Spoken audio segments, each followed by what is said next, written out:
अंधेरी नगरी चौपट राजा वाला जो खेल चल रहा था वो अब नहीं चलेगा। वो पुरानी वाली टीस अभी तक चल रही है कहीं ना कहीं। तो जग मारना कोई गलत बात नहीं है। अधिकारी और कर्मचारी सुनते नहीं हैं, आप लोगों को कोऑपरेट करते नहीं हैं, इन आरोपों में कितना दम है? सभापति जी ने सिर्फ उस बजट की प्रति को पढ़ के और किसी की बात नहीं सुन के और बोर्ड बैठ के खत्म कर दी। कांग्रेस की नगर परिषद में भारतीय जनता पार्टी का नेता प्रतिपक्ष ये आपस में यहाँ से किस प्रकार से तालमेल बनाकर आगे का रोड मैप तैयार किया जाएगा? इतने साल ये इनके मुंह में क्या दही जमा हुआ था, 3 साल तक बोले नहीं।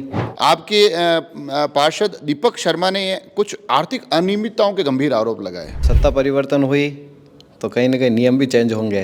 आज राजसमंद नगर परिषद की बोर्ड बैठक दी, एक लंबे समय बाद बोर्ड बैठक दी, काफ़ी मुद्दे भी सामने आए, हंगामे भी हुए और हंगामों में जो एक पक्ष हमेशा प्रतिपक्ष के तौर पर दिखाई देता है, उस प्रतिपक्ष के नेता हिम्मत जी कुमावत अभी हमारे साथ हैं। काफ़ी समय बाद मगर आखिर एक अच्छी और लंबी बोर्ड बैठक हो ही गई। आज बोर्ड बैठक चली लगभग 5 घंटे, एक सकारात्मक बहस हुई और सभी ने अपने अपने जो मुद्दे हैं उन मुद्दों को रखे, उन सब पे चर्चा हुई और काफ़ी हद तक आज की जो बैठक है काफ़ी हद तक सफल रही। जो बैठक की शुरुआत है, दूसरे बिंदुओं की तरफ आऊँगा, मगर जो शुरुआत में कुछ विषय आए थे जिसमें कि आपने कहा था कि मेरे ऊपर अभद्रता के आरोप लगाए गए, कुछ शब्द दोहराए गए, फिर वह एक तीखी नोकझोंक हुई, तो वो लग रहा है कि वो पुरानी वाली टीस अभी तक चल रही है कहीं ना कहीं। नहीं, एक्चुअली देखो, पिछली बार जब मैंने ये बात कही थी इसी सदन में कि यदि आप और हम जनता के काम नहीं करवा सकते हैं तो क्या आप और हम यहाँ क्या जग मार रहे हैं क्या? तो जग मारना कोई गलत बात नहीं है। जग मारना मतलब क्या अपन यहाँ पे आके क्या टाइम पास कर रहे हैं क्या? तो उसी बात को लेके, क्योंकि प्रोसीडिंग में उन्होंने लिखा है, तो एक तरह से तो मेरा मतलब इन्होंने जो अपमान जिसको कह सकते हैं, अपमानजनक शब्द जो इन्होंने वहाँ पे उपयोग किया, इसलिए आज मैंने वापस बात रखी कि आप उसको प्रोसीडिंग से उस शब्द को हटाएं। अब उस वक्त ऐसा लगा ऐसा कि वापस एक बार वही तीखे दौर की तरफ जा रहे हैं, मगर उसके बावजूद वो एक ब्रेकर था, चीज़ें आगे वापस रोड पे आई, पटरी पे चीज़ें आज काफ़ी डिस्कस हुई। और सबसे ज़्यादा महत्वपूर्ण जो विषय निकल कर आया कि अधिकारी और कर्मचारी सुनते नहीं हैं, आप लोगों को कोऑपरेट करते नहीं हैं, इन आरोपों में कितना दम है? ऐसा है कि अभी तक उनके पुरानी आदत पड़ी हुई है। पिछली सरकार में इनके कान बहरे हो गए थे, तो इनको क्या है, अभी तक बराबर समझ नहीं आया कि सत्ता चेंज हो गई है। सरकारों का तो कुछ है ही नहीं, खुद कांग्रेस के कई पार्षद इस बात की शिकायत करते दिखाई दिए। तो इतने साल ये इनके मुंह में क्या दही जमा हुआ था, 3 साल तक बोले नहीं, मतलब सत्ता परिवर्तन हुई और अब बोलने लगे, इसका मतलब कहीं ना कहीं इनको डरा धमका के रखा गया था। एक जो ये विषय, जैसे आज जो बजट पारित हुआ है, जिस प्रकार के काम की एक कार्य योजना बनाई है, पिछले सालों का जो ब्यौरा दिया गया है, उस पूरे ये विवरण को आप किस प्रकार से देखते हैं?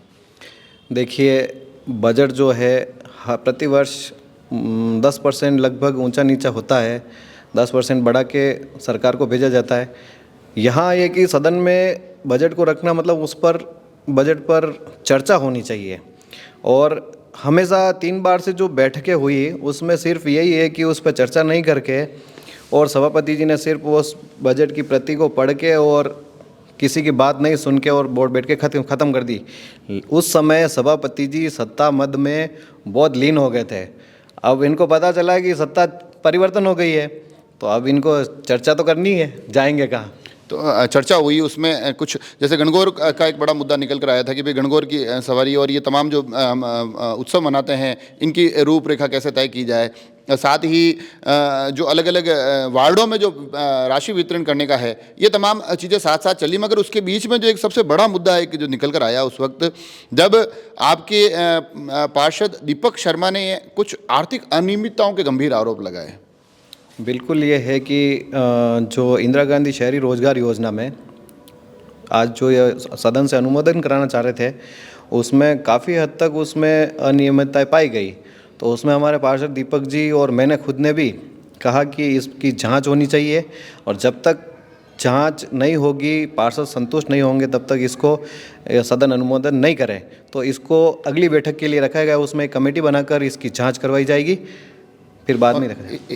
एक और जो बिंदु मैं आपसे जानना चाह रहा था कि जब राजसमंद विधायक यहाँ मौजूद थी, तो उन्होंने जब ये सारी शिकायतें सुनी कि जिसमें कि कई बार अधिकारी जब वार्डों में जाते हैं तो पार्षद से राय नहीं लेते हैं, बात नहीं करते हैं, सफाई कर्मचारी उनसे सलाह नहीं लेते हैं, उनकी सुनते नहीं है, तो उसको लेकर उन्होंने एक नियम बनाया है कि अब जब भी कोई ठेकेदार को पेमेंट होगा तो पूछा जाएगा पार्षद से, सफाई कर्मचारी उनसे एक स्वीकृति लेंगे। तो इन चीज़ों को कितना आप कारगर मानते हैं?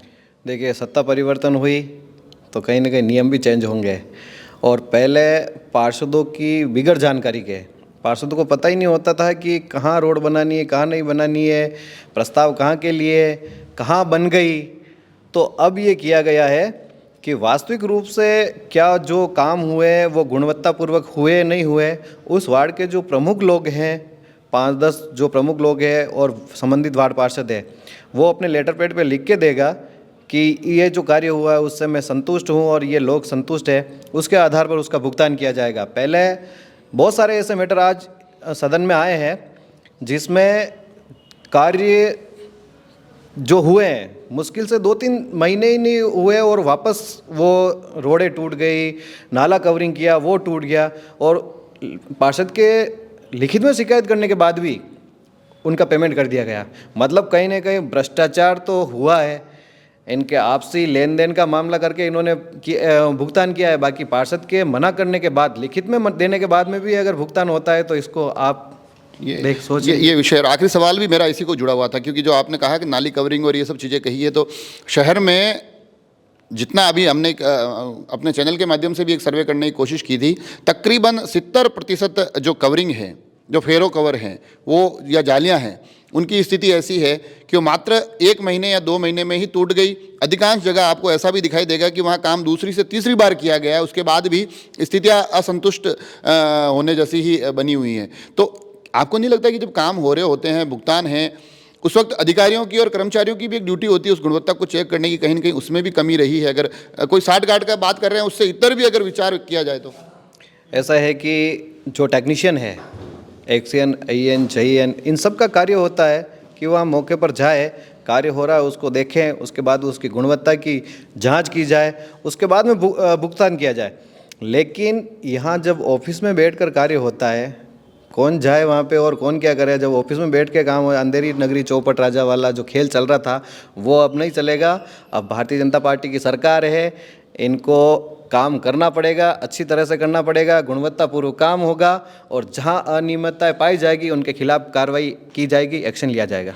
आप स्वयं अब आप उस पार्टी का हिस्सा है जो अब राज्य में सरकार में है, तो कहीं ना कहीं अब आपके ऊपर भी बड़ी जिम्मेदारी आ जाती है शहर को व्यवस्थित करने की। तो यहाँ से कांग्रेस की नगर परिषद में भारतीय जनता पार्टी का नेता प्रतिपक्ष, ये आपस में यहाँ से किस प्रकार से तालमेल बनाकर आगे का रोड मैप तैयार किया जाएगा? देखिए, जिस समय बोर्ड बना था उस समय जब प्रथम बैठक हुई थी, उसी दिन सबसे पहले मैंने ये बोला था कि राजसमंद के संपूर्ण विकास के लिए विपक्ष पूरा सहयोग करेगा, कंधे से कंधा मिलाकर राजसमंद का विकास करेंगे, संपूर्ण क्षेत्र का समग्र विकास हमारा एक ही लक्ष्य है। तो हमने तो चाहा कि हमेशा हम राजसमंद के विकास के लिए, हमारी सोच भी थी, हमने चाहा कि अच्छा विकास हो, लेकिन सत्ता पक्ष में जो बैठे लोग हैं इन्होंने ये इतने मस्त हो गए थे सत्ता मद में कि ये किसी को सुनना नहीं चाह रहे थे, किसी की बात नहीं मानना चाह रहे थे। और अब मैं तो आपकी जिम्मेदारी, अब आपकी बिल्कुल हम प्रयास करेंगे अधिक से अधिक राजसमंद के विकास के लिए जितना बजट चाहिए उतना राज्य सरकार से लाने का प्रयास करेंगे। हमारी विधायक, हमारी